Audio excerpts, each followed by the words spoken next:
up, guys? Welcome back to MMA Casuals, your favourite casuals coming out of New Zealand. Here we are again, live for UFC 281, Adesanya versus Pereira for the middleweight championship of the world. Joining me today, we have my co-host, Steve Mulally. The Irish is back. The Fighting Irish are here. Not here to take part, they're here to contribute slightly.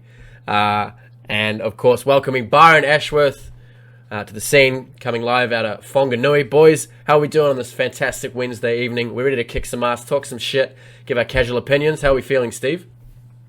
Amazing, mate. Good to be back. It's been quite a while. I think it's June since the last time I was on the podcast, so getting very much looking forward to getting stuck in. No better card to come back to as well. Plenty to talk about, and looking forward to seeing what Byron has to say as well. Ooh, the not so casual. Yeah. Very nice. Yeah, it's been a while. What have you been up to, Steve? You've been training hard, running marathons or some shit? Yeah, I had a marathon last weekend, and prior to that was injured, so I haven't been training too much, just enough to get me through the marathon. So yeah, now we're here. Hopefully get back fully training next week, and then go from there. Back to CKB, repping the boys. Yes, sir. Woo! Yes, sir. Let's go. Byron, awfully quiet for a first timer, mate. You're usually a man of many words. Yes. Oh, no, I wouldn't say so. No, I'm very excited, but also very nervous. Whoa, nervous. Viewers, please shred him in the comments. No, Byron's been doing a lot of work with MMA Casuals in the background on our TikTok and our Instagram page. So big ups. Really appreciate it. It's good to get you in front of the camera. Get the stuff on YouTube, get that pretty face and beautiful mustache out into the World Wide Web. Anything before we kick off, boys? Let's have a little speculation on a couple of the fights. Oh, I forgot to mention our sponsor. Holy shit, we got a sponsor, guys. It's only taken 8 episodes and we got a sponsor. You want to have a word now? Okay, all right. Guys, this episode is actually sponsored by Paulo Costa's Secret Juice. I got my pack in the mail. He sent me a 12-pack. This stuff is unreal. I've put on 13 kilo. I was wondering where you were going with that. Mate, listen, I put on 13 kilo of pure muscle mass in the last 4 days since drinking that shit. I tell you, there's something else in the water. No. Really good to be here, guys. Good to be back. I've missed it. I did a solo episode announcing our arrival onto YouTube, TikTok, and all that kind of fun stuff as well. So, yeah, really looking forward to getting stuck into this one. What are we looking forward to the most, boys? I know you're ready to spin some yarns, rip me to shreds a little bit, make fun of Steve's accent. But when we look at the card, some absolute bangers from start to finish. Steve, what's your favourite fight looking into this one? You know, I love a weird opinion and throwing one out there, but obviously we got the 4 CKB boys fighting. Yes, sir. The one I'm most looking forward to is probably the one other people won't be, but Riddell versus the Renato Moicano, if that's how you pronounce his last name. Ooh. I just have a feeling that's going to be 3 rounds of war. I think that'll be a good one. Obviously, you got Hooker fighting, always entertaining. And then, Izzy, mate. I think it's going to be lean and clinical, but you guys can't watch out for that hook. But there's so much to look forward to. Got a bit of a snooze fest, possibly. Nah, not really. No, mate, looking forward to it. Espraza and Willie. I think Willie is going to absolutely just, wipe the floor with her. It's going to be pretty low-key embarrassing, but hey, the poor woman got married a few months ago, sorry. I think that'll be the end of it. Yeah, and on that, I think she was lucky to get married after the Rose fight and not after this fight, to be completely honest with you. You know, different wedding pictures. Yeah, absolutely. There's only so much makeup can do, right? But yeah, look, Riddell Moicano, absolute barn burner. Going to be phenomenal. Brad's down a couple. He knows it. He's sort of mentioned it's been a good camp. Moicano, great grappling, great jiu-jitsu, you know, really well-rounded. But, you know, I'd probably give the edge to Riddell on the striking there. But after the Jalen Turner fight, you know, he might be a bit shaken. But, yeah, again, it's all the boys. Everybody's over there in New York, Madison Square Garden. And that's going to be a hell of a fight. Byron, what are you thinking, mate? What are you thinking for your fight of the night or potential? My most anticipated fight is Poirier versus Chandler. Yeah. I'm expecting pretty much a Gaethje versus Chandler rematch, except with Dustin. Oh, I can't wait. I want a 3-war. I don't want anyone knocked out. I want a three round, every minute, every second. I want someone to get hit, and probably going to happen too. Yeah, that's not unlikely with the way that Poirier boxes and the way that Chandler starts. So yeah, whether it goes 3 rounds, I don't know. Both those guys throw bombs, and Chandler has made his entrance to the UFC like a bat out of hell. So he's come here to put on shows, and he's ready for a war. And we'll see how Dustin's defensive boxing sort of stands up there. But yeah, I mean that's got war written over it and all over it as well, and it could be another fight of the year bonus for Michael Chandler. The one that I'm looking forward to the most, I get, as I was saying before the podcast, like, I get anxious anytime Dan Hooker's on a card. He's been my favorite fighter in the UFC since I started watching this. He's taken a bit of a break now after the Arnold Allen fight, and I feel like he's sort of found himself. He's reassessed where he's at. He's not just doing it for the money or sort of to be that guy, the go-to guy, the BMF that takes any fight possible. He's sort of reevaluated where he's at in his career. And I know he's put a lot into this camp. So, yeah, really dangerous opponent in Puellas. Forgive me if he's tuning in. Claudio. But, no, really looking forward to seeing Hooker hopefully get one back in the win column. It's definitely got the ability to be a short fight. I think that open middle channel is going to be there. And, Claudio Puellas, really, really good jiu-jitsu. Dan in the past sort of has had good, obviously minus the Islam fight, different breed, but he's had sort of a good run against strong grapplers, jiu-jitsu practitioners. So yeah, really looking forward to it. I'm happy to kick this one off, boys. Should we jump into it? What do you reckon? Yeah, let's go. So, Yeah, cool. All right, so looking at the card, we are going to jump straight into the Brad Riddell and Renato. It says on Sherdog, it says Renato Carneiro, but to my understanding, it's Renato Moicano. Yes, Moicano. Yeah, Moicano. Yeah. And this is obviously the last fight on the early prelims. The prelims, isn't it? Yes. Yeah. The main event of the prelims. Yeah. All right. And then after that, going to jump into Dan Hooker versus Claudio Puellas.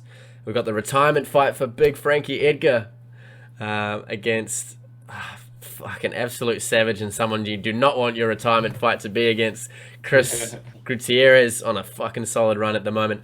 And then obviously that 3-rounder between Dustin the Diamond Poirier and Michael Chandler onto the women's strawweight title fight, Carla Esparza versus Zhang Weili. And then, of course, the last style bender takes on Potan in the middleweight main event there. So let's jump straight into it. Happy to obviously touch on the fact that our boy Carlos as well, he's on a solid run at the moment. He looked really, really good in his last fight. He's fighting... should I just say it, or do you want me to try? the other guy. It was called the other guy, I think is the best way. The other guy? Nikolai Nugumirano. Hey, that wasn't bad. Yeah, there you go. He's going to crack things off, obviously, in the early prelims as well. So some other mentionable fights. Molly McCann, she's a huge dog against, in this fight, going against Erin Blanchfield, who's on a hell of a tear. Ryan Spann, Dominic Reyes' last fight since getting spinning elbow KO'd by Jerry. Big fan of that. Really looking forward to that one as well. And I didn't even see Andre Petrosky snuck onto the card as well. It's quite a quick turnaround since he finished our 209 boy Nick Maximov with a guillotine. These things happen before he got cut from the UFC. Yeah, that was a really, really terrible fight. Unless you're an Andre Petrosky fan, and look, if he manages his gas tank, I think he's got a good shot against Wellington Turman, who's had some good fights and good experience under his belt, fought some decent names. And Carolina, geez, I'm not even going to try with that one. It's taken on Silvana Gomez Juarez, who's coming off a good KO win in that first round there. So that has fireworks as well. Matt Frivola, Ottoman Azatir. Some good ones on the early prelims, some really good ones on the prelims. And let's dive into Brad Riddell and Renato Moicano. Steve, I'll let you take this one away, mate. As I said at the start, I think this is going to be up there with the fight of the night. I think, yeah, as you've mentioned as well, Brad has something to prove. Hasn't had the greatest run of late, so yeah, I think there's a certain kind of power when they're all coming into the fight as well. The four of them, when they've got a group, there's like a momentum behind them. So I think Carlos will open up the kind of the 4-peat, we'll call it, nice and easy. We'll get that done, and then Brad will come through. I think it'll be a tough fight for him. Atto is tough. He is tough. Like, he's going to take a lot of shots, but I think it's a good fight for Brad. Although Atto's good with his striking as well, I don't think he's going to. Maybe I won't think he'll knock Brad out, so it'll be like a good solid 3 rounds. Yeah, I'm easily going for Brad in this one, and I'm not being biased one bit, but 100% for Brad. And if yourself, Byron. No, yeah, I'm going with Brad as well. And again, not biased. We don't play that game. Meccano has got longer reach in both legs and his arms. I think Brad's just going to be too strong for him to take him down.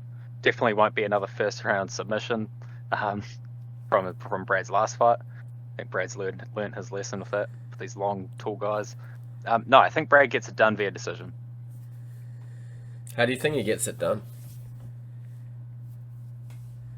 Tell us a bit more about that. Like, I know Brad is do you think it's like his determination and his heart that gets him through, and the sort of need for a win, a good camp, all that sort of side of things? Or do you think he's better technically striking, or better skill set, more well-rounded than Moicano? Or yeah, I think he can definitely handle himself on the ground when Wakana's going to try to take him down. I think Brad, again, I think he's too strong. I think he's going to have that covered. I think he's going to be on the defensive. He's going to get back up. He's going to strike with him a little bit, tire him out. He'll get it done. Yeah, and good points. Yeah, I think Brad is a very fit person. A very fit athlete. We've never sort of seen him tired in his fights in the UFC, right? Like he's gone the distance every win that he's had. And against some absolute killers like Jamie Malaki, that fight was fucking crazy. Brad Riddell, Drew Dober, fucking crazy. That was a good one. Yeah, I mean, like he's had nothing but studs, in his entire UFC career. But then if you look at Moicano as well, the guys that he's fought, and lost, he's had some good battles, some ups and downs. He got a win over Calvin Kattar, Cub Swanson, both at 145. I don't know how the hell this guy made 145. Lost to Aldo, lost to the Korean Zombie, lost to Fazeev at lightweight, and then obviously he's coming off a pretty tough loss against Rafael dos Anjos. So they've both got a lot to prove. Brad, I think, more so after getting finished in the first round from Jalen Turner. But yeah, I mean, I think you're right, if he can stuff the takedowns of Moicano, I think what Moicano is going to try and do is push him up against the cage and grapple and take the back, and sort of get things done that way. I think what I can see here, Moicano's got 9 submission wins in his career. So I mean, when you sort of said he's not going to get submitted in the first round, I was like, oh shit, But no, faith. I 100% have faith. Look, Brad is an absolute battler. He's ready for war. He's technical. I think his striking is a bit better than Moicano. And Moicano really has to watch out for those kicks against RDA. I think those kicks really took a toll on Moicano, those body kicks, and we know Brad slaps those. He's not a tall dude, but he's got the power. His legs are massive. I can't believe that him and Dan Hooker are the same weight, and that just speaks to both of their physical aesthetic and how much work they put in. So yeah, really looking forward to this one. I'm obviously backing Riddell as well, but I think this is going to be a really tough fight for Brad. Not quite as tough as the Fazeev fight, and I think the Turner fight, it's not like he got choked out for a lack of jiu-jitsu knowledge. I think it was he got cracked.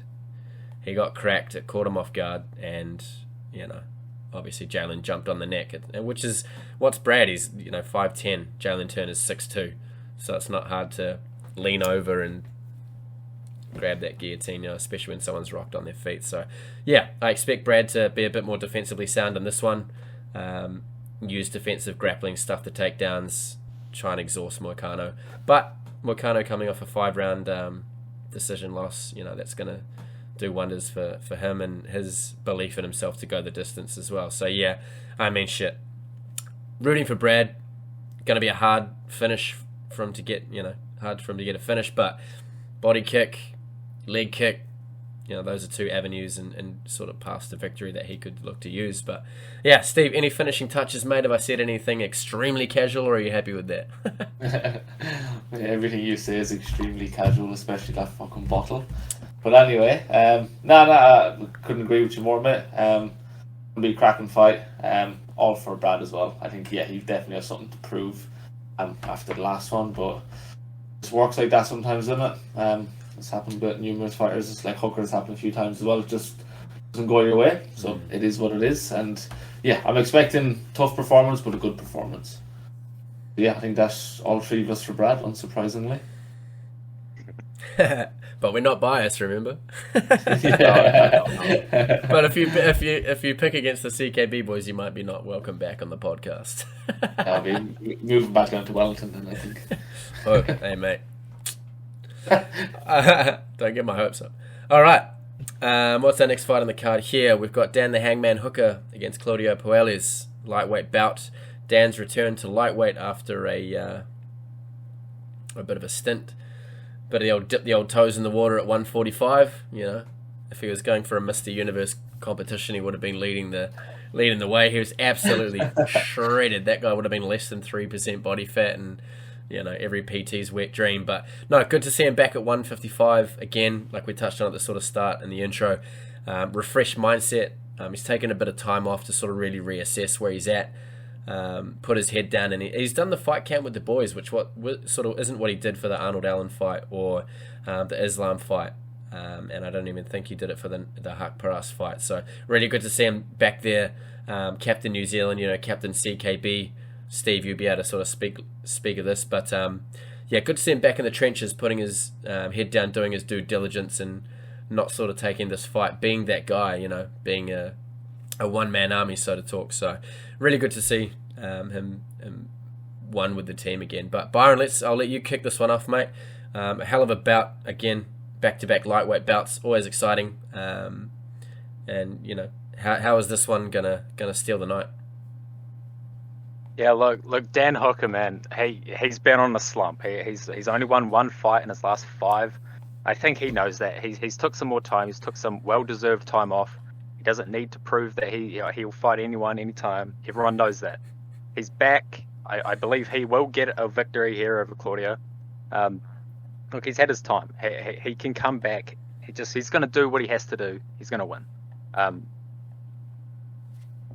hoping for a finish. If that's the case, don't know. Obviously, just casuals, especially me. But no, I've got to back Dan. Got to back the Hangman. Oh yeah, what tools has he got to use to get it up over? That sounds disgustingly sexual. What's he got to do to pull off? Nope, that sounds even worse. How does he finish? Nope. Nah. Stop. All right. How does the Hangman put Puelles on the gallows? How does he do it? What tools does he have to use? I think his reach is the biggest advantage he has. He has a good 3 inches in his arms. I think it's at 2.5 in his legs. Like he's got to keep his distance. He's got to go in, deal some damage. He's just got to stay patient, or else the same. Like Arnold Allen, he got too close, and Arnold Allen just blitzed him. It can't happen again. He's taken too much damage over the last 5-6 fights, starting with Pereira. He's a little bit weaker. He's not going to be able to survive those big shots again. So I think he's just got to be patient. He's got to go in, do enough damage, get out of there, and he should be able to get it done. Yeah, agree. Anything to add, Steve? How do you see it going down? Yeah, I agree with Byron. I can see Dan definitely taking it. Just it still gets me every time I look at his previous fights, even though he's won 1 out of 5. Like it's still the people he's lost against is like none of them are easy. Like Jesus, if anybody lost against them, you'd be like fair enough. I I think he just needs to slow it down and just be clinical. I'm pretty sure it's the Nasrat fight. Like he looked really on in that fight. Like he was as sharp as I've seen him, and that's coming off 2 losses as well against Poirier and Chandler. So he's come back done well. So hopefully he can do it again, but we'll have to wait and see. Yeah, I'm sticking with Byron as well. I think Hooker will get the win. I didn't really say much about Sir Claudio, but again, not biased one bit.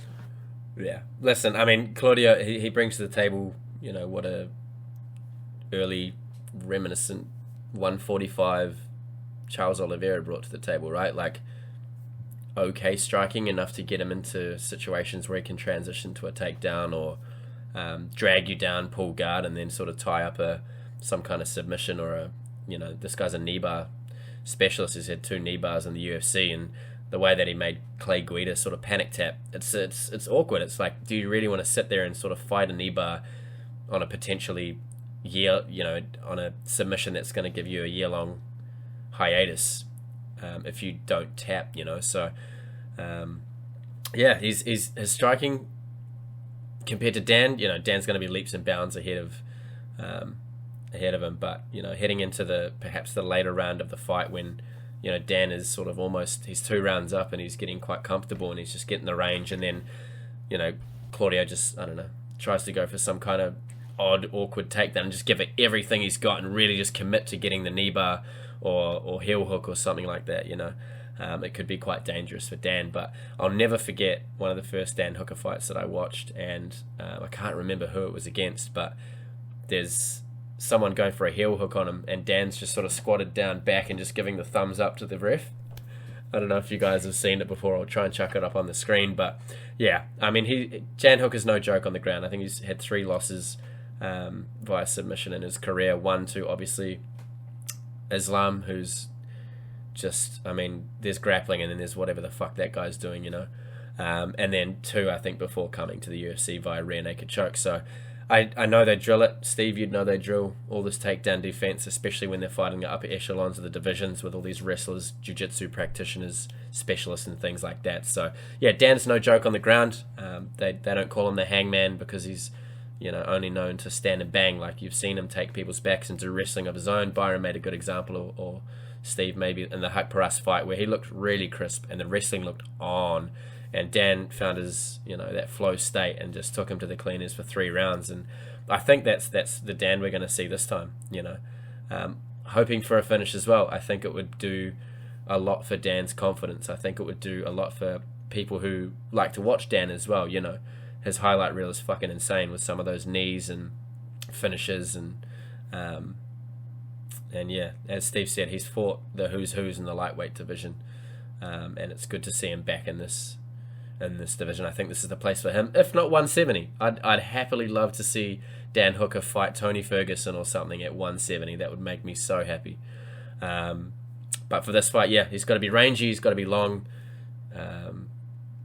and not get backed up. I think is going to be a big factor in this one. He's got to go forward. He's got to use that jab. Kicks probably wouldn't be the way to go. I know he likes a low kick and a teep and that kind of stuff, but when you've got a guy who's just going to try and catch that kick and then tuck it and fall back for a heel hook or something, and that's what Claudio, he'll happily take that. He'll be drilling that thing, 3 or 4 hours a day, because that's sort of his move, But yeah, 3 from 3 for the City Kickboxing boys. I absolutely love that. All the best for Dan, for this fight. He definitely needs it. He knows that he needs it, but I feel like he's refocused his mindset and he's ready to jump back in the win column. Hell yeah. All right, what do we got next? Oh, Frankie Edgar's retirement. Oh, the answer. Is it the answer or is it the question, Oh, bless him. I really would love to have seen Frankie go out fighting someone like Dominic Cruz, man. I think that would have been such a good fight for him to end on. He's come off some just the performances, like he looked good against Cheeto, man, and then he got clipped in the last minute and a bit of the round. So and Sandhagen, I mean, when you're a wrestler, you know, that center channel is always open, and Corey really capitalized on that. But we're not here to talk about that. We're here to talk about the answer. Frankie Edgar versus Chris Gutierrez. And I'll start us off with this one, I guess. Looking forward to it. I feel for Frankie, and picking against Frankie is never anything that I want to do, but I feel like he set, as much as he does set a good pace, everyone just knows his game plan by now. You know, this guy's been around for such a long time. Everybody knows that he's going to jab, shoot the takedown, try and control you on the ground, get that control time, get that mount time, ground and pound, you know, control, smother. If you get up, mat return, bring him back down, and use that experience. But look, it's his retirement fight. I'd be so happy if Frankie doesn't get finished in this fight. I think if I was him, that's what I'd be going out there to do. Be defensive, use my grappling to try and hold Gutierrez down, who's no schmuck on the ground. You know, this guy's a killer, 18-4, but he's going to have to wrestle his heart out. You know, and I'd love to see Frankie go out on a W. And not only that, but it's always nice to see these guys go out instead of just getting cut from the roster. It's good to see them go out on their sword and shield, and you know, like Cowboy, you know, finish these on a fight. You know, like Luke Rockhold, you see them hang up the gloves. They're not just getting cut from the UFC. But yeah, looking at this fight, I mean, Frankie's his last 5 fights, I think he's been knocked out. You know. So you sort of question the chin, you question the durability, the freshness of him, and that kind of stuff. But look, yeah, I really hope Frankie gets it done. Chris Gutierrez, absolute killer. As I said, 18-4, coming off a sick win of a spinning elbow. If you haven't seen it, definitely go and check it out. It's absolutely phenomenal. And he's on I don't think this guy's lost in a really long time since The Ultimate Fighter. He got choked out. Well, yeah. Beat Vince Morales. Had a draw with Cody Durden. Felipe Colares. Yeah, man. This guy's... He's on a bit of a tear, to be honest. A couple of draws in there as well. Never been knocked out. He's been subbed once. And had a few decisions not go his way. So, his path to victory... Look, I've just got it written down here. Low kicks. I think that's how he's going to get it done. Anytime you're fighting a wrestler, that's what you want to sort of do. Keep those kicks nice and low. To sort of prevent them from catching the kick and getting a takedown. You know, and the low kicks Frankie struggled with. We've seen him in some of his fights have a really tough time with leg kicks, and it's definitely something I could see Chris Gutierrez finishing him with leg kicks. We saw it last weekend in one of the fights. You see it more often than not these days as well. It's a pattern that a lot of the fighters have adopted when they're fighting wrestlers and using it as part of their arsenal. So I think low kicks, body kicks, if he's feeling risky, but I definitely think he can take Frankie on the feet. It's just going to be a question of whether Frankie can get him down and sort of smother him and take him into the later rounds. But yeah, I've got Gutierrez finishing this fight. I'm sorry, Frankie. I'm so sorry. And I hate to say it, and it pains me, and I said the same thing last time when he fought Cheeto Vera. But Steve, take the mic. Pour some out for Frankie Edgar. Pour some of the secret juice out. It seems like it's a funeral we're setting up for me. This one just makes me sad. Like, how can a man have a chin left after like what happened with Cheeto and the Sandhagen knee? Like that's enough to like have any man's chin just weak as hell. I'm like you. I can dream that he might get it done, but it's just I don't think it in any universe or alternative planet it's going to happen. I just hope it goes the distance, just to give him a nice send off, because so what was it? Joanna had a nice send off when she finished, even though she got put out. It is what it is. She still got to take off the gloves, and she was humble about it, and it was nice just to hear. You know, it is what it is. Byron liked that one. I don't think anyone liked that. But yeah, Gutierrez he's one to watch out for. He's like, as you said, on a fucking tear. Like really, really solid in like many aspects. Like his striking is good, his ground game is good. I think this is just another win on his kind of record. That's the way they're looking at it. Give Edgar his last fight, give Gutierrez that win. But obviously not given, he still has to go do it. But yeah, path to victory, I don't know. I think he's just gonna go through Edgar. I think he's gonna go at him without fear. Who knows? Edgar he's got nothing to lose. Even though he has got knocked out badly, he's still fought pretty good people his last few fights. He's just been unlucky. He's got caught, and that's part of the game, isn't it? Yeah, unlucky. He's just not going to do it, is he? Realistically, yeah. Nothing else to say, Byron. Come on, throw spanner in the works. Byron thinks he's going to catch him with an overhand. No. Look, we all love Frankie Edgar. We all respect Frankie Edgar to what he's done to the sport of MMA, but he's getting slept. I'm sorry.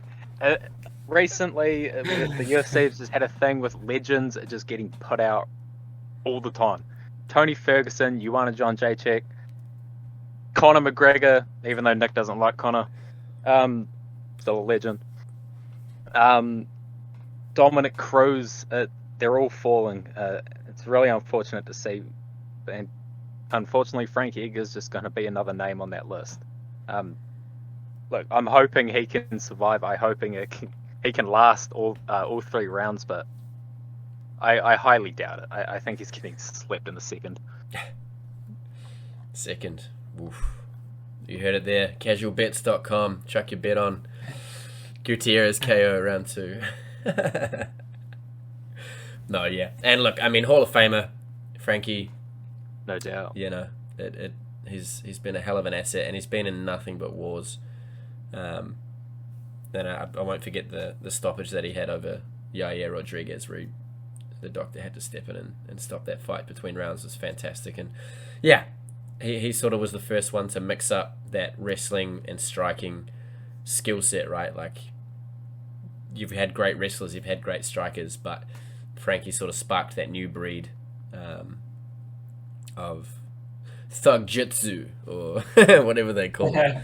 But yeah, really respect him. I hope it goes the distance as well without him taking too much punishment. But yeah, I think all signs point to a bit of a chin check in the first and then a finish in the second. And then Thanos, he's gone. But on a more positive note, there he is. On a more positive note, we got the Diamond and Iron Mike Chandler. This has been a fight that has been in the works for a long time. Apparently these two guys don't like each other too much either. I feel like that's just Dustin Poirier being Dustin Poirier. But yeah, Steve, what are your thoughts on this one? How does this one go down? How does Mike Chandler get the job done? Oh, wait, how did Mike Chandler ain't get the job done? Did I spoil that? I spoiled my pick. We can't agree on everything out here, man. Wait, no, honestly, right? I've pretty much bet against Poirier at all the McGregor fights, and I was wrong. Still have a tattoo incoming at some point in my life. Can I get that in writing, please? Can I get that in writing? Well, if it's not this, look, I'm gonna cut you off. Look. Wait just a damn minute. I'm going to Kanye West this right now. Beyonce had the best... No, I'm just kidding. So Steve made a humble bet with me a little while ago, and it was Conor McGregor and Dustin Poirier 2. And lovely Steve Mullally said to me, do you want to put a tattoo on who wins? And look... Wasn't that 3? Tattoos. Was it 3, was it? Oh, you do remember? I was there for that part. Yeah, when he broke his legs, so like... Oh, okay. Yeah. So you do remember? Oh, clearly, yeah. Anyway.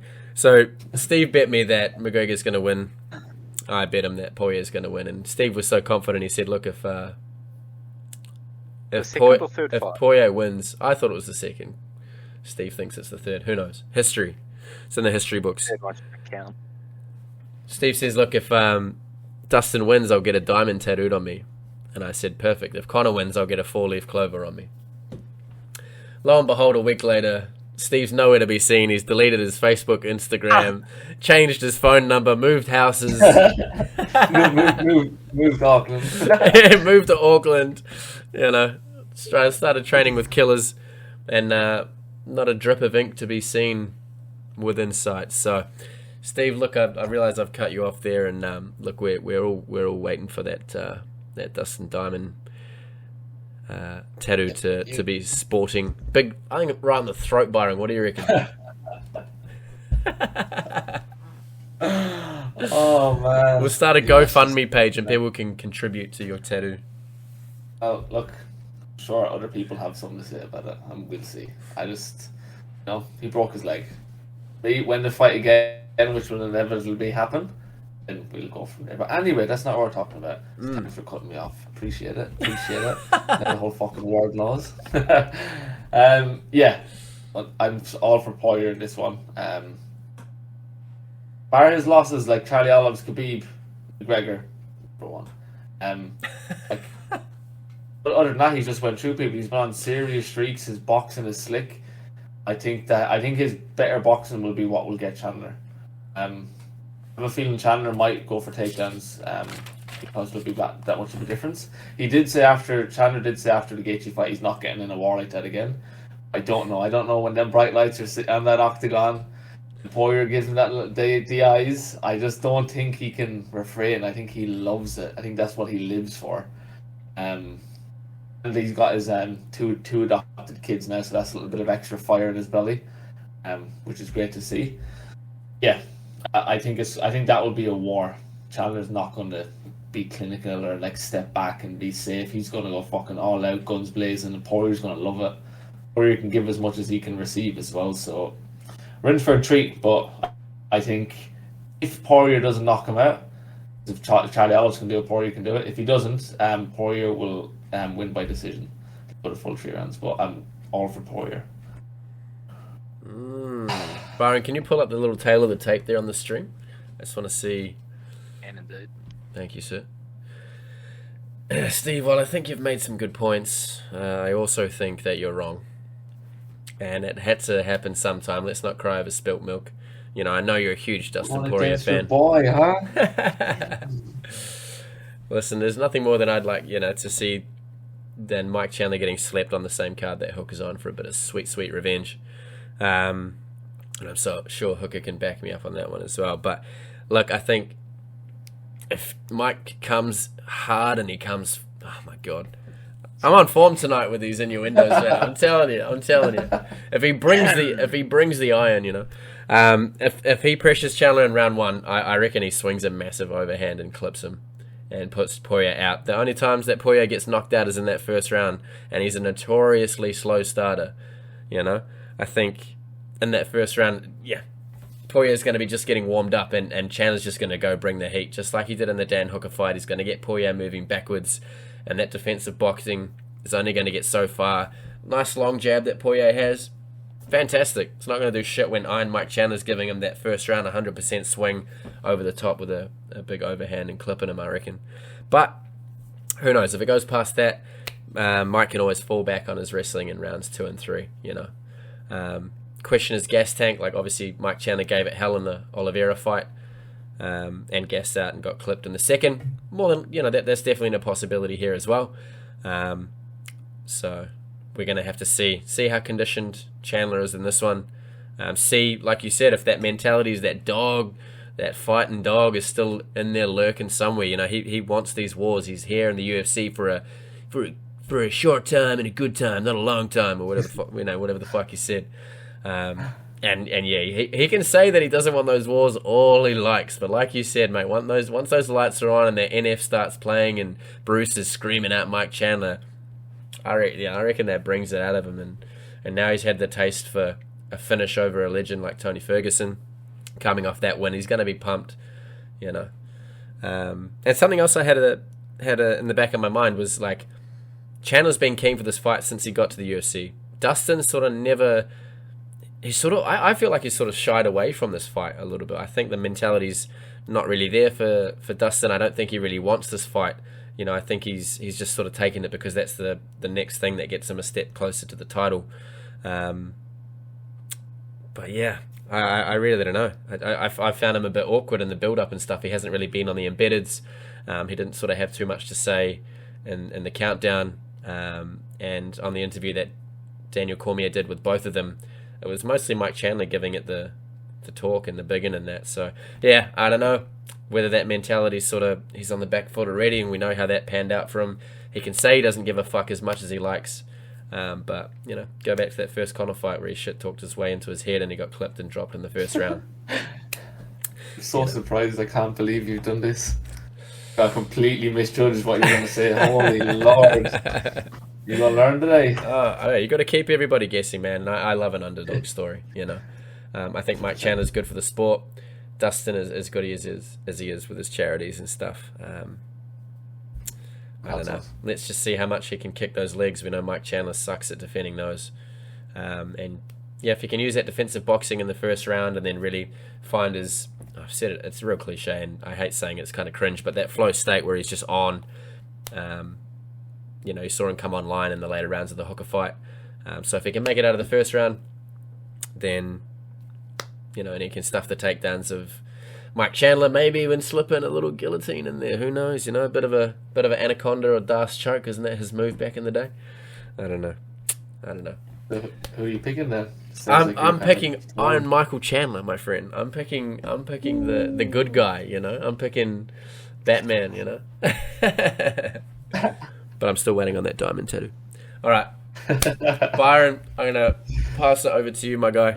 I know you got a good opinion on this one. I know you've been looking forward to this one. This is a fight you've picked. It's been a fan favorite. Let's hear the noise. Bring it. Let me know. Convince me I'm wrong. As much as I am excited about this fight, anytime Dustin Poirier has fought his last 3 fights, I've got them all wrong. I picked Conor to win the second fight. I picked Conor to win the third fight. And then I picked Poirier to beat Oliveira, and we all know how that ended. I don't trust picking Poirier's fights, and it really sucks because I think either of them could win. But I'm leaning towards Poirier. Well, that's good for me. That's good for me then. I'm not getting no tattoo. I'll do that by myself. Yeah, imagine both of you guys get diamond tattoos. I'll be in the money. It's not a bad tattoo, so it's not too bad. Unless you're talking like a bigger... I can get an iron tattoo. There you go. Get an Iron Man. Get the Iron Mike Tyson tattoo on my face. Oh, but no, I don't believe Chandler for a second when he says he doesn't want to get into these wars. Not believing it for 1 second. He's going to look around. He's going to see all the cameras. Boom, right in the middle, and they're just going to slug it out. And that's why this fight is so appealing to me. But no, I am going with Dustin Poirier.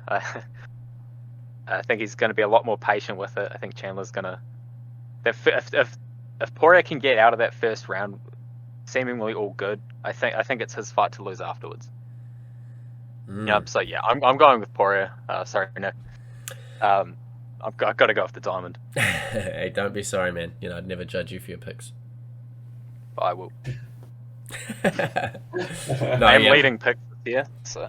Yeah, hey, look, 2 against 1, man. You know, and I think Chandler's the betting underdog coming into this one as well. So, yeah, from a casual perspective, you're going to see some clean boxing. If it makes it out of the first, you're going to probably see some wrestling and some really good cardio. So, yeah, really looking forward to that one. I wouldn't say it's my favourite lightweight fight on the card. You know, I'll obviously give that one to Dan Hooker. But, yeah, where do these guys go after this? Like, what does this mean? Like, in my world... The winner of this fight's, like, I'm hoping that Fiziev and Beneil get a fight going, or Fiziev and Gaethje, although Gaethje doesn't seem to want that fight. Or do you think it's enough, like, if Chandler or Poirier win this, can they go straight and challenge Islam? Look, right now, the lightweight division is just so fun to build. Right now, it's rumored that Oliveira could be fighting Fiziev. Like, who wouldn't want to see that? Yeah. And then Beneil and Gaethje are available. They'll probably fight. I want Colby Covington to face Dustin. I think we all want to see just the build up, not even just the fight, the whole build up. But like Dustin's made it clear he doesn't want to fight Colby because they'll both go to jail and screw that. Give the fans what they want. Give me Colby Covington versus Dustin Poirier. Nice, I love that. And look, I think he said the same thing about Chandler when he first came to the UFC. He's like, I don't want that fight. I don't see a reason for that fight. I don't want to, you know. Yeah, I believe Dustin said that he wanted Chandler to earn his stripes in the UFC, and Okay. that one win over Hooker said that wasn't enough, so he had to keep going. But Poirier just wants to fight. He took this fight because he wanted to fight. He hasn't fought since. When was UFC? End of last year, I think, wasn't it? Yeah, so almost the full year that Dustin Poirier hasn't fought, and really Colby was his only other option. So it's Chandler. Yeah. I mean, Nate versus Dustin would have been cool as well, but Nate's Nate. Nate does what Nate wants. It is what it is. Steve, talk to me. So we got, obviously Byron over here wants to see Colby versus Poirier. What are you thinking for the lightweight title? What happens there? Are we going to see Islam fight Volk in Perth? And then I got told today that there's a rumor that might not be happening, and that there's going to be a rematch between Islam and Oliveira. What do you want to see? I want to see Volk against Islam. I think that would surely happen. Like, the way Volk went into the octagon that time afterwards, like, I wouldn't say it was staged, but like, he was close enough to be prepared for that opportunity. And there is a card like set right for in part. It was a February, like that stairs just needs to have fights for it. Yeah, I think that'll definitely happen, but I don't think Poirier would deserve it because he just recently lost, and one win I don't think is enough to give him another chance. Maybe another one or two after that.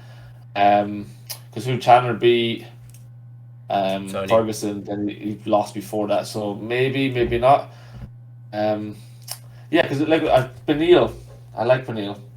He just does not get enough credit. He's got a wrestler, right? He's like, obviously not Islam style, but like, I think he has maybe got a good heart to test him in a different way. He just has that fucking Khabib, doesn't he? That Khabib kind of. But yeah, I see it. Hopefully he'll fight Volk. Just like thinking back to Volk and Ortega when he's like trapped in his submissions, and I was like, fuck, he's done. And then all of a sudden his head just popped out of there. Again, Islam's a different type, but Volk is the pound for pound for a reason. He is on fire. So, if Islam goes into fucking Perth and does beat Volk, I've got a friend listening to this that's fucking obsessed with Khabib and Islam. He also the one of them ones. We had a bet for the last fight. So he had to down a pint of Guinness if Oliveira won, and now I have to down a can of Monster. I've never drank a can of Monster before. It's going to be fun. You still haven't done it? Oh, I haven't had a chance to do it with him. So. Mate, you're making, yeah. Oh, fuck, no, I want to do it with him, because I've never had one, and he's been trying to get me to, but maybe I'll do it all in one day. I was going to say, we can... There you go, be on edge for your tattoo, mate. I love it. Well, look, just to give you guys, you Diamond fans, some reassurance, he's never lost 2 fights in a row in his career, so... Did a trivia today on the MMA Casuals TikTok about that. Nice. Shout out MMA Casuals TikTok. Yeah. All right, we're getting carried away here, boys. I know we love to yarn, and it's good to see your pretty faces, but let's kick up to the next title fight, the 5-rounder between Carla Esparza, the Cookie Monster, against Magnum Zhang Weili. Byron, I'll let you take us away on this one. I know you got some pretty solid feelings and a pretty good prediction about what's going to happen here. Weili's going to kill her. I really don't see Carla doing anything. I really don't. Thank God we've got this fight instead of Rose versus Carla 3, because after that last fight, nobody wants to see that anytime soon. But Weili, honestly, I think it's going to be a slaughter. I think Weili is going to absolutely destroy her. And I think it's the safest pick. I don't know why anyone wouldn't pick her. I'm going with Weili, probably via finish, round 1 or round 2. Wow, early night for NU. Yeah. Jeez. Wow. Okay. Let me just simmer on that one for a second, because I've got some a good rebuttal here. Nah. No, look, I'm casual, but I'm not crazy. Look, I think you did right. I think Weili's going to march forward, outstrike her, ground and pound finish if she really wants rear naked. But yeah, as long as she doesn't let Carla dictate the pace like Rose did, then this is Weili's fight to lose 100%. She's strong. She's a decent grappler, maybe not as good as Carla. But I don't see Carla getting her in that crucifix position and then elbowing her to a finish. Like, there's just no way that Weili lets that happen. Weili's just so motivated, right? Like, she has never lost a beat. She's never missed a step. Even when she got finished by Rose and then lost the decision, she got caught and then was up going, like, I can't believe it. I'm so fucked off with this situation. And then when she lost the decision against Rose, she was yelling and she was angry before showing a bit of sportsmanship. So, yeah, she's so stoked when she finished Jędrzejczyk. And I think she's going to be screaming and yelling after she becomes Anu again, reclaiming that belt. So, yeah, she's got a height advantage. I think she's got the reach advantage. I can see there as well. She's motivated. She lives for this shit, man. She's done training with Cejudo for these kind of situations down at their gym. And I really don't... Unless Weili takes a back seat and lets Carla push her backwards and sort of lets Carla coast the fight and get lazy takedowns and drag downs and up against the cage and that kind of control. She just doesn't have the same heart as Weili. I think she was gifted the belt the first time round. Not saying that she didn't win that fight, but, Rose... I think the crown was a bit too heavy for poor old Rose. But, yeah, look, again, yeah, Weili finishes her here. If it makes it to the third round or halfway through the third round, I'll be quite surprised here. Steve, any final words in the eulogy for the Cookie Monster? I think I'm going to be that guy again. Not really. This is the least notes I've ever written, and I think will ever written. I always do it with the fighter who's on the left on the screen first and writing down. I literally read CA, started Carla's name and just put next on it, and then just was it. I think everything that Byron said, I agree with. It's just going to be pure dominance wherever the fight goes. Even if Carla manages to get a takedown, Weili's just going to be too strong. Yeah, it's going to be quick and easy night for her. I quite like her. She's, even though she had a bit of a weird one when she lost the last fight, I think that's because she was just angry as she would be. I quite like her, and I think her being the champion again is good for that division, and it's exciting, especially after the last fight. So yeah, all for Weili in this one, 100%, absolutely no doubt. Like Cookie Monster. I will say, did you see that video of Weili manhandling Ngannou? yeah. What the hey? Mate, Carla's gonna seem like a feather after that one. She put a dude that is over what his he's obviously not in shape. He's still off injured. That man was weighing like 280 pounds. Keep going, bro. I reckon he'd be like 295. He's a big dude. And Weili picked him up, put him on her shoulder. And I was like, hey, nah, I'm alright. I don't think I could lift up Ngannou. I don't think I could either. Alright, so what happens after this? Weili takes back the belt. If she finishes her, then maybe Carla retires. I don't know. But what happens from the belt from there? Do you give Jessica Andrade a shot, or does she need another win? Amanda Lemos looks pretty good on the weekend as well. She's a good, strong contender there. Obviously had lost to Andrade in the past. Or how do we run it with the belt from here? Does Rose deserve a rematch? I mean, she after needs. Her I think she needs. After her actually, I wouldn't even call it a performance. She didn't really do anything.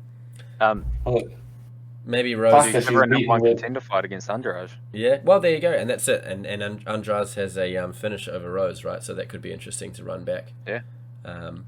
But yeah, we don't know if Rose wants that crown again, man. Like, I think it's a bit heavy for her. She's definitely the most talented striker in that division, and the way that what she did to Weili with the grappling and the ground control was phenomenal as well. I just think when she's got that belt, something's just not right there, I don't think, anyway. But hey, we'll stay positive. Looking forward to this one. I'd love to see some blood. Hopefully Carla gets finished early on so we can get to the main event, boys. Let's go, Israel. Hell yeah. Start us off, Byron. We got the championship fight between Alex Potan Pereira, Elsa from Frozen, against Israel the Last Stylebender. head us off. How much? Yeah, how much of a chance does Alex really have here? Honestly, I've seen all week predictions everywhere saying that Alex Pereira is going to absolutely destroy Adesanya, and everyone knows that's not fair. You can't say that. Adesanya definitely has a chance. I think he is the favorite, I believe. Where are we? Yeah, he is. So Adesanya's is favorite at the minute, and I think he does take it. Unfortunately, via decision, probably. I really hope he doesn't try. Like, he says he wants to do what to Alex like he did to Paulo, and I'm really scared of that. Even though as good as Adesanya is, that left hook from Alex Pereira is very, very dangerous. And if he gets hit, like I can see Adesanya dropping, just like, what was it, 2008 or 2000? Actually, no, that was Might have been 2012 or something. Yeah, it was like, yeah. Look, I think Adesanya, if he plays the right game, he doesn't need to go and try and knock him out. Again, this is what people's complaints are with Izzy. Like, it's up to the challenger to get the title. Adesanya just needs to keep it. Don't call him boring. He's doing what he has to do to keep his belt. But look, I think Adesanya gets it done via decision. But if he doesn't stay calm and he tries going in there trying to knock Alex out, I don't think it'll end well. And yeah. So I'm picking Adesanya. Final decision. Lock it in. Lock it in. All right, I will happily lock that in for you, my brother. Very, very well said. Steve, what are your thoughts on this one, bro? I know he's a humble teammate of yours, and is he going to put that blue belt to use? Is he going to grapple and try and grab the neck of Alex, or do you think he's got the ability to out wrestle and out muscle him, or do you sort of see this being a 5-rounder as well, like the mighty Byron has just stated? The Notorious. Yeah. Sorry, the Notorious. Connor and Biggie Smalls actually took that from me. I'm pretty much all in for Izzy here. I'm very surprised that people are like going so much towards Alex. I think he's definitely like bigger. He like once he get kids weight, he puts on weight after that. Like, he'd be definitely bigger in that sense. But yeah, I would love to see Izzy do what he did to Costa. But I think that Pereira is just a little bit more dangerous. He just needs to be that little bit more careful. I don't know what I've seen on, but like when Izzy started in UFC's first fight, Pereira put a post on it saying, I knocked this guy out, and he did it again after each fight. As cool, calm and collected as Izzy is, like, there's no human being that's not going to be going in there and being like, right, I'm wanting to do something similar, if not worse, to you, just to get that back. Yeah, like, do you say 2008, Byron? That's fucking 14 years ago, man. Was it less than that? Definitely wasn't 2008. Well, however long ago. My mind from something else. But yeah, it's a long time ago, and a lot has happened. Like, Izzy has got so much more like proper world class experience in comparison to Pereira. Like what he's fought Strickland. I'm not too sure of the 2 fights prior.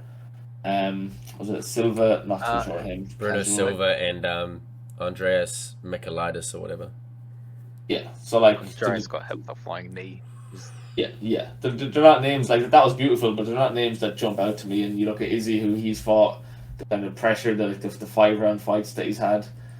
I just think that experience and that kind of time under the lights, the big time, I think that will heavily and like really do well for him. Again, it's just that left hand. He can't not be afraid of it. It just fucking freaks me out a little bit. If you think Izzy hasn't been practicing and he's not aware of this, and even though he's, this has happened a while ago, that still will eat away at him. He'll still know, he'll be prepared. Yeah, I don't think he will be as clean as he was with Costa. That was fucking clean. But I think he will be pretty goddamn close to it. Yeah, all in for Izzy. And then anyone that thinks Alex fucking grow up and they're real casuals. Grow up. Grow up. Grow up, Alex Pereira. Steve Mullally 2022. Quote it. I will say, I put up a poll on my Instagram and for Adesanya versus Pereira, and only one person picked Pereira out of, I believe, 19 people. Jeez. voted, so Yeah. Adesanya's got the support. Absolutely, and hopefully the boys do go 4 from 4, right? In an ideal world, you know. But yeah, you guys have made some really good points, and I'd hate to go against the grain, but you know, as Joe Rogan said, Alex Pereira is made of mahogany. No, look, yeah, Izzy all day. I think you're sleeping on him if you know you think he's going to get caught or you know finished by Alex. It's possibility, but you know. Izzy's taken hits from big dudes before. He got dropped in the Gastelum fight. He got cracked in the Romero fight. You know, even Jared Cannonier had some moments where he put some hands on him. And in the second Marvin fight, I know he caught some decent jabs as well. I'm not saying that those guys hit as hard or as fast as Alex Pereira does, but this isn't kickboxing. You know, this is mixed martial arts, which means that this time when Izzy drops him, he can go to the ground and finish him, you know. Ground and pound and elbowing his head in would be the sweetest thing, you know, for someone who's been so fast-tracked and sort of sold on a story and the hype. You know, he's definitely got the skills. Should he have fought somebody else inside the top 5, you know, like a Romero, imagine that, like a Whitaker or a Vittori or a Cannonier, after the Strickland victory, potentially, you know, even a Derek Brunson, that would have been super interesting to see. Yeah, I think you guys have nailed it there. Bright lights, experience, everything's sort of weighing in favor of Israel here. I think he's got the speed advantage. I think if he wants to do some tricky jiu-jitsu early on in the fight, who knows, you know, maybe not from a clinch scenario, but if he can sort of push him up against the cage, use body kicks to push him back and chop the legs, get him moving backwards, and then initiate, you know, some kind of double or single leg there. Who knows? You know, we don't really know what these guys drill behind closed doors, so always a possibility there. But yeah, I see Izzy using those teeps and those long kicks and that super killer jab to just keep Alex at bay for a couple of rounds. But I'm gonna be the odd one out here. I'm gonna say late finish for Israel. I'm going on record. I'm saying it. Alex Pereira looked fucked at the end of that Bruno Silva fight, and the third round of that. And Bruno's no chump. Like, I know he's not a huge name, but if you have a look at the fights that he's had, he's got some serious finishes, some serious power. You know, another big Brazilian dude that packs a hell of a punch, and he clipped Pereira a few times with a couple of good shots there. Obviously, Pereira got the decision, but yeah, I mean, you can't take it away from Israel. He's a sniper. The speed advantage, the endurance, the the cardio. I think that's gonna go leaps and bounds. Alex Pereira is a big dude, you know, and for you to say to a glory kickboxer, oh, by the way, these rounds are 5 minutes.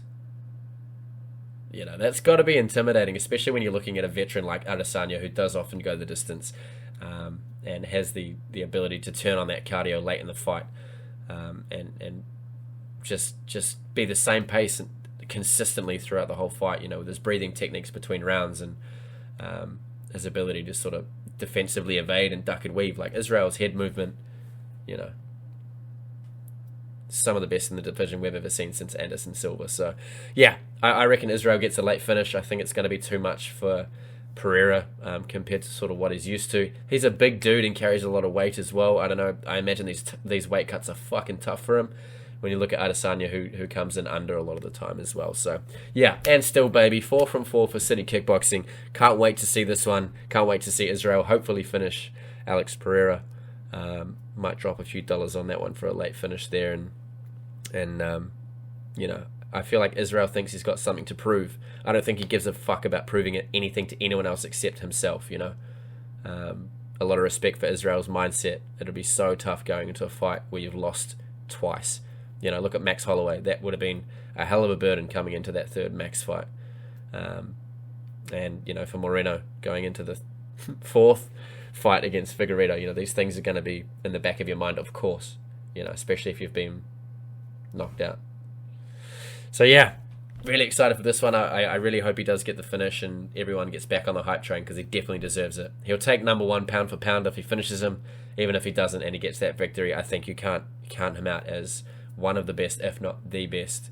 No, I'm not going to say it because Anderson Silva, obviously the GOAT, but, you know, outside of that, Anderson in his prime. This is Israel in his prime. You're going to look back the way he beat Whitaker twice, Vittori twice. He's lapping the division. solid victories over Cannonier and defensively sound performance against Romero. You hate it, but again, as Byron said, if you want the belt, you go and fucking take that thing. You're getting an opportunity to challenge the champion of the world for that weight division. Go and fucking take it. That would be the advice I'd be giving to these guys between rounds if there's a snooze fest like the Rose and Carla fight or the Derek Lewis and Ngannou fight. This is it. If you want it, go and get it.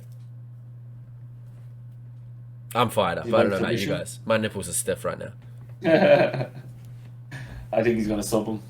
Whoa! Fourth or fifth round. I'm not even joking. All right. Fourth or fifth round. Oh. Is what you just said about how tired Pereira gets. Because my thought process always goes to Usman Leon. Leon is like proper fit, and it was that fight when Pereira wasn't that healthy looking at the end of the third round. I was like, if he gets to the fourth or fifth round, oh my lord! Like, not too sure what submission, but imagine it. Rear naked's probably on, Adesanya says he's been looking for a submission. He wants to add a couple onto his. Yeah, didn't he say that before the Cannonier fight or something? Yeah, I believe he said he wanted to submit Cannonier if possible, if the opportunity came, but didn't. Well, there you go. Look, I've changed the mind of one casual today. Let's see how many we can change on the internet. Looking forward to the comments and the controversial calls. But no, boys, look. Again, hopefully we go 4 from 4 here on a closing statement. I think, in comparison to the Islam Oliveira card, this one might even be a step above that one. So we've been really, really blessed this year for cards, and the blessed is best, baby. No, look, can't wait.